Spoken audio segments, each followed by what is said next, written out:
rencontrer la NAE, c'est rencontrer des éveilleurs. Ah bah parce qu'il y a là un dynamisme et puis une pluralité aussi. Et j'ai enseigné en maternelle et j'y suis toujours. Bonjour André Jourdan. Bonjour Claude. Tu es aux 20 ans Oui, de déjà, l'ANAE. Déjà, Déjà oui. Mais lorsque tu as rejoint le conseil scientifique de l'ANAE, à ses débuts, que représentait pour toi cette association ? Tout à fait au début. À l'époque, je cherchais des associations justement qui pouvaient fonctionner par rapport à l'école. Les profs sont trop indépendants, travaillent trop seuls dans le coin. Moi, j'étais issu de mouvement freiné, mais qui est en perte de vitesse. J'avais travaillé pour les cahiers pédagogiques, c'était aussi à l'époque en perte de vitesse. Et j'ai pensé que cette association, intuitivement, était une bonne association qui pouvait développer des points débouchés. En plus, c'est une association qui s'intéressait à l'époque sur des nouvelles technologies, ce qui était rare à l'époque, s'intéresser à ça. Donc c'est à travers ça que j'ai accepté, à la demande de Michel Auricerque, de participer à ce conseil scientifique. Alors bon, cheminement durant 20 ans, tu as un petit peu vu comment a évolué l'ANAE. Est-ce que l'ANAE a évolué conformément à ce qui étaient ses projets et les projets qu'elle développait à l'époque ou l'observation qu'elle en faisait au début de sa création ? Elle n'est pas restée seulement dans le dire, elle est passée dans le faire.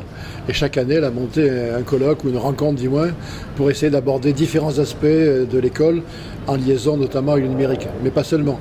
Moi, j'aimerais pas que l'ANAE reste uniquement centrée sur le numérique. J'aimerais qu'elle prenne comme préoccupation tout ce qui se tourne autour de l'école. Se tourne autour de l'école, en particulier sur le champ pédagogique. Le champ pédagogique, bien sûr, mais aussi l'élève.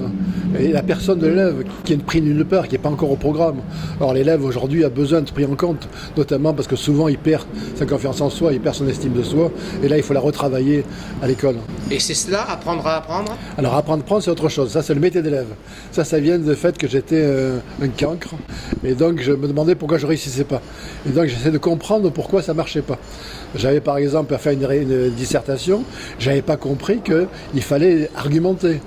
Pour moi, on me donnait un texte de Victor Hugo ou de Montesquieu, pour moi j'étais laudatif, je pouvais simplement valoriser ce qu'avait dit l'auteur, je n'avais pas compris qu'il fallait contrebalancer, argumenter pour, argumenter contre, vous voyez. Il me manquait les clés de l'école.